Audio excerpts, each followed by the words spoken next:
Well, let's talk about where the CV recovery cycle is currently headed and whether demand is here to stay or not. Joining us right now, Mr. Vinod Aggarwal, the MD and CEO at Eicher Volvo, on the show with us today.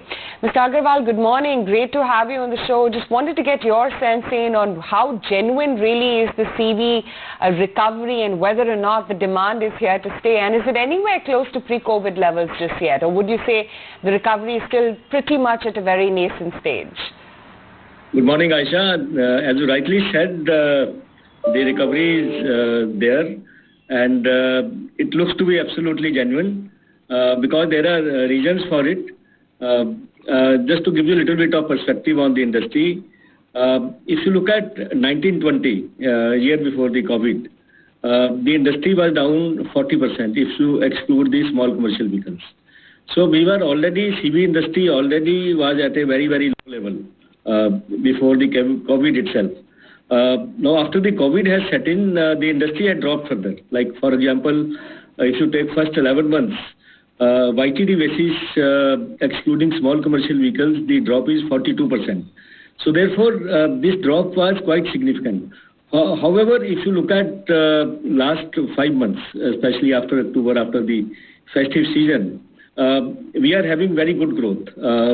If you look at quarter 3, which is October to December, especially the trucks, heavy-duty trucks grew by around 13% and 5 to 15 ton grew by almost 16%. Now, if you look at the month of February, last month, we have a growth of 30% plus in heavy-duty trucks and around 60% in light and medium duty. Now, this is the growth which is absolutely much better than the pre-COVID levels. Basically, this growth level is pointing us towards the earlier peak levels of 18-19. Somewhere it is between 18-19 and 19-20. Now, why this growth is coming? You asked whether it looks to be genuine or not. This growth is coming basically fundamentally based on 2-3 factors. One very strong factor is the replacement demand. When the industry was down in 1920, it was down 40%, as I mentioned. And then on top of it, further down, it means the replacements have not happened in the last 2 years. Now, these replacements have to happen because if the economic sentiments are positive, if the transporters, they are confident that the economy is going to be there and they will get demand for movement of freight, they will replace their trucks. Now that confidence level is coming back in the transporter's mind that the economy is going to do well. That is the very, very strong factor number 1. Factor number 2 is that infrastructure investments are very strong, and government also has declared its intention very, very boldly and very clearly when they have created the fiscal space in the last budget and provided for huge expansion in capital expenditure programs. So that is the second positive factor. Third positive factor is the BS6 introduction from 1/4/2020. Now, when the BS6 trucks were introduced, it means there was a lot of modernization in the trucks. The productivity of the new trucks is better. And when the axle loads were increased maybe around 2.5 years back, that time the design of the trucks were not changed. This design of the trucks has been changed along with BS6. So therefore, the current trucks, they are properly designed to carry those loads which were increased around 2.5 years back. So therefore, it makes a lot of sense to go in for this BS6 trucks because it means more productivity, it means better lower costs. So these are the 3 very, very strong factors. Now, on top of it, I think alternate fuels has made a lot of progress. For example, CNG is now available more and more throughout the country. And there is a lot of migration of demand from the diesel trucks to CNG trucks, especially in the 5 to 16 ton category. So I think these are the factors which are pushing the demand, and these factors look to be sustainable. And I am very confident that next 2-3 years are going to be good for the CV industry.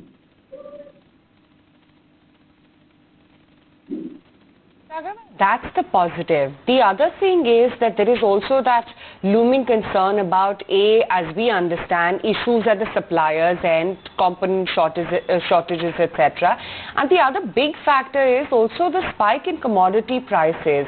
How is it that you're balancing both the positives and the negatives at this juncture? And would you then say that, if indeed the commodity uptick continues, that at some point is going to impact your volumes or margins?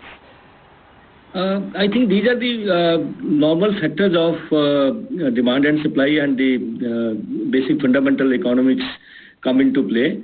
For example, if there is a demand for movement of goods and services, then whatever are the factors on the commodity price or on the economy, the trucks are needed, and the customers will buy trucks. If there are infrastructure projects which need trucks, the trucks will be bought. Now, of course, because of the competitive forces, there may be limitation in increasing the price.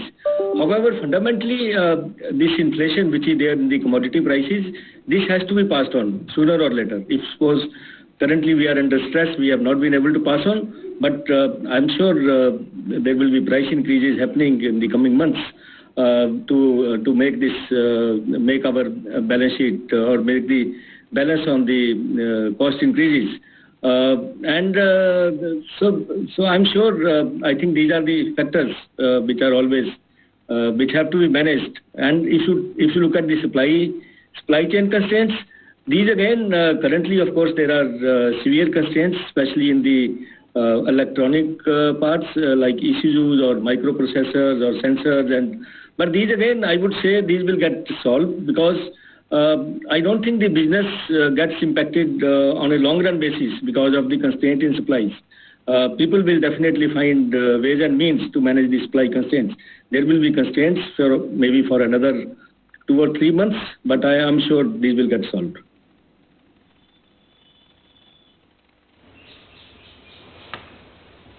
Okay, given the current scenario with interest rates as well, Mr. Aggarwal, do you feel that now that CVs are possibly the best place to be in, given that rates continue to be low, economies on a rise? Rates are all-time low, and so the financing is available. But at the same time, if the transporters are not having the good balance sheets, or if they are already having very huge leveraging, to that extent they may have the difficulties. But the good persons who are having good track record and genuine business interests, they are not getting any difficulty, and they are getting finance at low rates. In fact, the rates are as low as ranging from 7.5% to 10-12%. So I think these are all-time lows. I have never seen this type of rates in the past.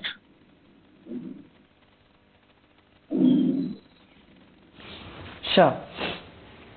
In terms of segments as well, where you feel the maximum demand traction is coming in, and of course we have been tracking the latest sales data and so forth, where is it looking encouraging? How do you see those trends shaping up now over the next couple of quarters? If you look at the construction trucks, which are tippers, I think they are leading the entire recovery. Tippers are almost back to the normal, you can say the peak levels. They are like last month, I think the tipper sales were almost 6,500 plus. And then of course followed by even the haulage trucks, because now there is more and more demand for movement of steel, cement or other core items. And the entire auto industry is also growing. So it means you have to do more production, you need to move more parts for making the production, then you need to distribute all the two-wheelers, cars and all this production. So then you need trucks to distribute the final product. So therefore, I think it's a chain impact, and the entire demand is on the upside.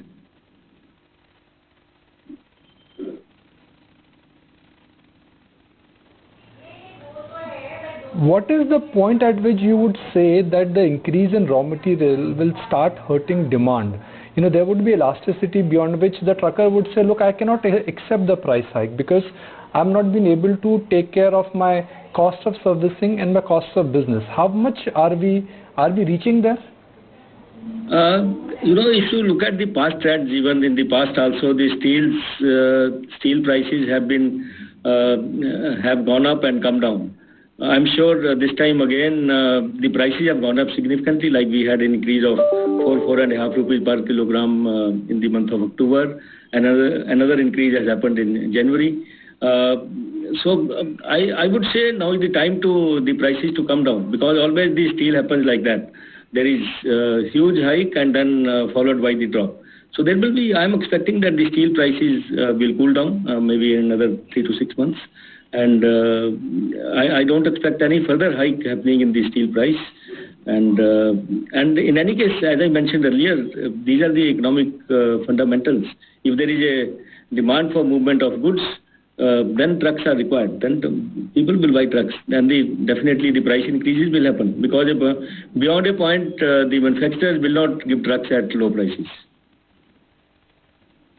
Because all of us are there to do good business. We also have to take care of our balance sheets. So beyond a point, I think everyone will be very tough in recovering the right price.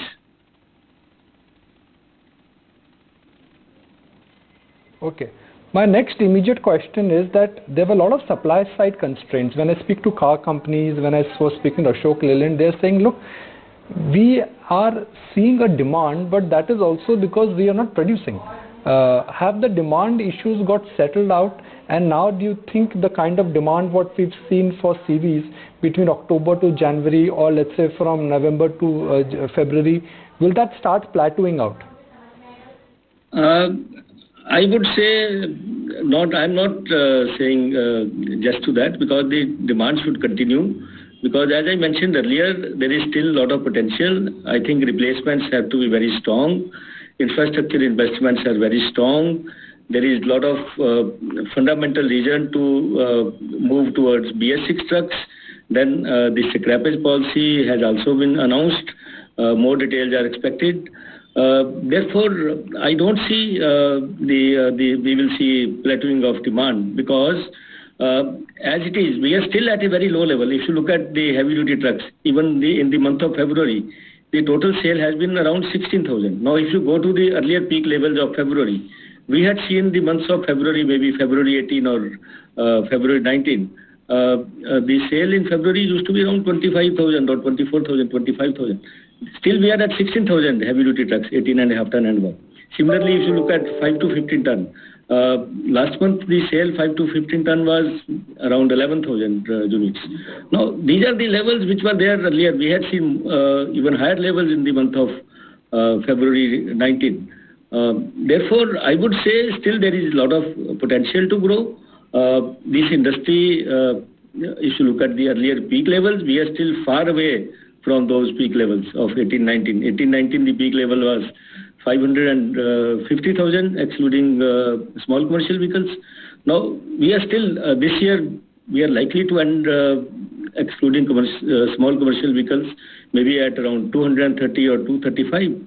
So next year, against 230, 235 of this year, next year it should be maybe, because this year first half was not so good. So next year, full year should be maybe around 400,000 plus.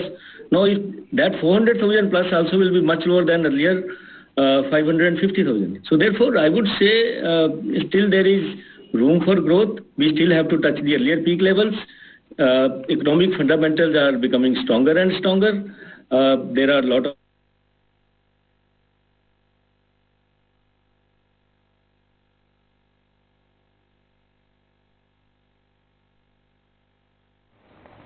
Mr. Aggarwal, appreciate your time and thank you for joining us. Well, let me now also bring on board Mr. Rajiv Rajagopal, Managing Director with